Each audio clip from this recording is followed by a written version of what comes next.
छोटो छोटो मिठो भात हेर्नु होला सबैजना। थाई डिस बफेटमा जाँदैछु खानाको लागि, लन्चको लागि है त अब जान्छु म। ओके है त।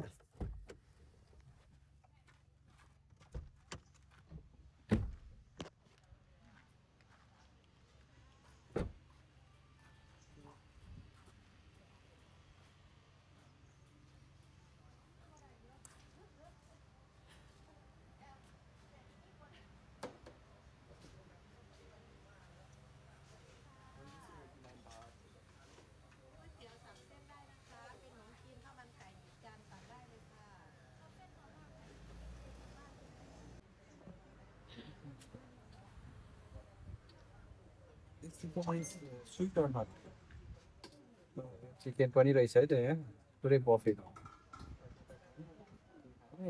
सबै यो चाहिँ खुर्साको थियो जम्मा 79 बात है त।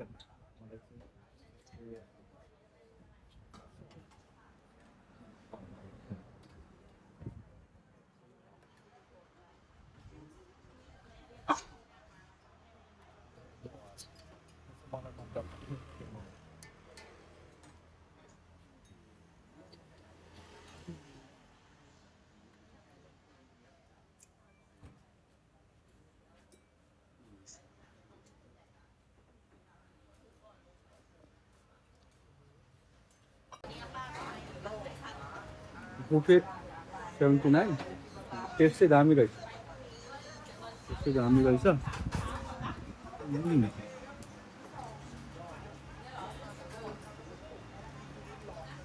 थपी थपी चिकनको यो रेड फ्रुट थपी थपी जति खायो नि भयो 79 बात ओन्ली।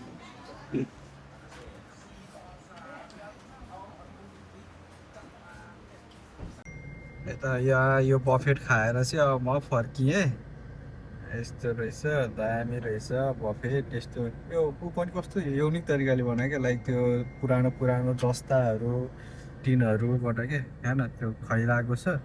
अनि यो अझै बेलुकामा त झन् दामी देख्छ होला क्या, लाइट साइडले दामी रहेछ है त। यस्तो रहेछ। अनि अब चाहिँ म आएँ मेरो यो छोटो छोटो मिठो भात हेर्नु होला सबैजना। दामी छ है, बहिनी पनि एकदमै सोझी राम्रै छिन्, मेहनतीले।